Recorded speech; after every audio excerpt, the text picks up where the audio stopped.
India की number 1 choice Bharat matrimony. हमारे साथ स्टूडियो में प्रोफेसर गीतिका मौजूद हैं, एआई एक्सपर्ट हैं।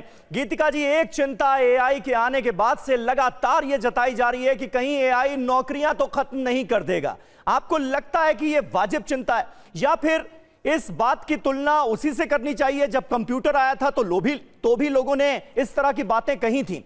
नंदन नीलेकणी को मैं सुन रहा था, इन्फोसिस के चेयरमैन हैं, उन्होंने कहा कि जितनी नौकरियां जाएंगी उससे कहीं ज्यादा अवसर भी पैदा करेगा आर्टिफिशियल इंटेलिजेंस। आप मानती हैं ऐसा? जी बिल्कुल।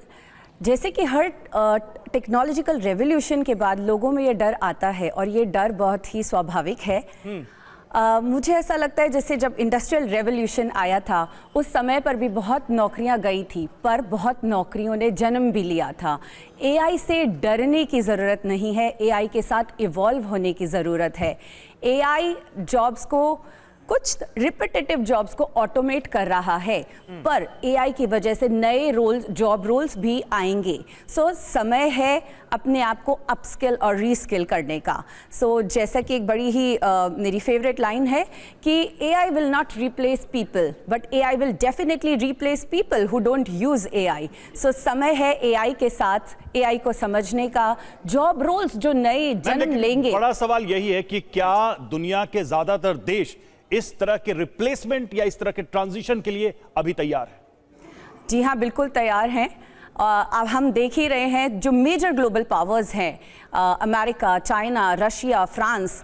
सो यहाँ पर पूरा एआई के थ्रू सारा ट्रांसफॉर्मेशन ऑलरेडी हो चुका है। तो सब देश ग्लोबली, मुझे ऐसा लगता है, तैयार हैं इस चीज़ के लिए। नए नए जॉब रोल्स आ रहे हैं और जो देश शायद अडॉप्ट नहीं करेंगे इन न्यू रोल्स को, जो और या फिर एआई को अपनी रोज़मर्रा की ज़िंदगी में या फिर अपनी गवर्नेंस में शामिल नहीं करेंगे, तो वो बहुत हद तक पीछे रह जाएंगे। इसी पर अंकित श्रीवास्तव का भी एक कमेंट ले लेते हैं। एक और एआई एक्सपर्ट हमारे साथ मौजूद हैं। अंकित, क्या आप भी इस राय से इत्तेफाक रखते हैं कि नौकरियों पर असर नहीं पड़ेगा बल्कि नए नए अवसर पैदा होंगे? खतरा इस बात का रहता है ना, डर इस बात का रहता है आम लोगों को, क्योंकि एआई तो इंसानों वाला ही काम करता है। असर पड़ेगा, लेकिन उतना नहीं पड़ेगा जितना हम लोग सोच रहे हैं। एक्चुअली क्या होता है कि एक टाइम आता है, जैसे कंप्यूटर आया था तो एक टाइम आया था कि हम कैलकुलेटर से कंप्यूटर पे गए थे, ठीक है, वो एक टाइम था हमारा। आज हम कंप्यूटर से एआई पे जा रहे हैं। एआई क्या है? हमारा एक तरीके का आर्टिफिशियल इंटेलिजेंस है। नॉर्मल हम ह्यूमन इंटेलिजेंस यूज करते हैं। तो डिफरेंस कहाँ पे आ रहा है? डिफरेंस यहाँ पे आ रहा है कि ह्यूमन इंटेलिजेंस से हम एक आर्टिफिशियल इंटेलिजेंस पे जा रहे हैं। राइट। हमारे साथ एक रिस्पॉन्सिबिलिटी रहने वाली है, एक गवर्नमेंट चाहिए वहां पे कि एआई एक गार्ड रेल को फॉलो करे, वो उसको पार ना कर जाए। अगर उसने उस लिमिट को क्रॉस कर दिया तो वो ह्यूमन के लिए भी कल को प्रॉब्लम क्रिएट कर सकता है।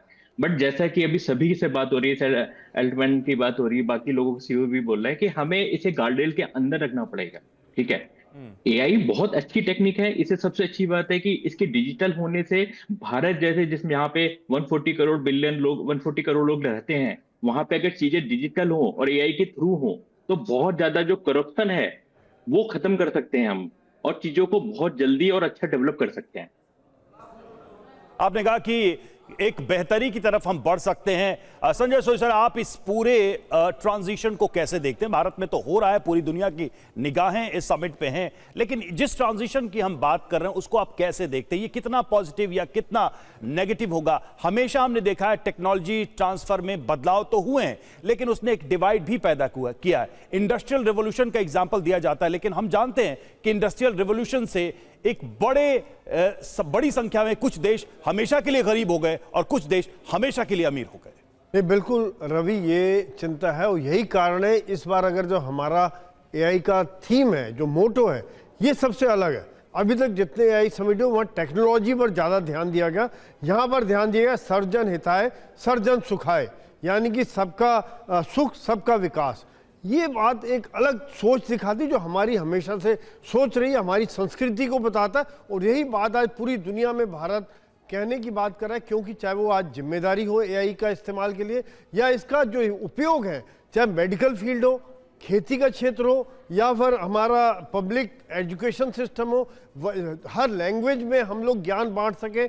और एक जो क्लाइमेट है, डेटा है, ये इतनी चीज़ें जो इसके द्वारा की जा सकती हैं, जिनके द्वारा जॉब कम नहीं होंगे। मेरे हिसाब से अलग अलग क्षेत्र में अलग अलग किस्म की जॉब्स निकल के आएंगी, एक एक्सपर्टीज निकल के आएगा।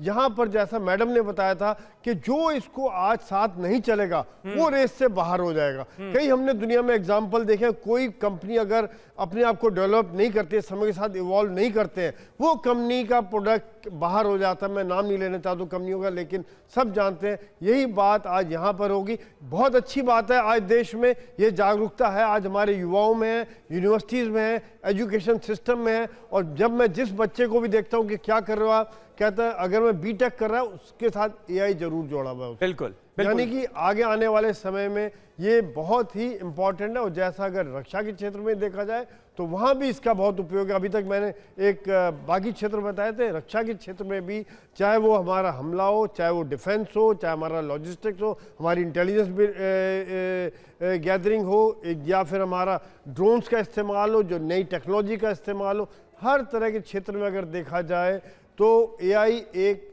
बहुत ही फास्ट डिसीजन मेकिंग में मदद देगा। ठीक बात है, जिस ठीक प्रकार बात से है। लड़ाई का माहौल चल रहा है, लेकिन सर देखिए, एआई क्या कर सकता है वो तो बहुत लंबी फहरिस्त है, लेकिन खतरे भी हैं, डर भी है। इंडिया की नंबर 1 चॉइस भारत मैट्रिमनी।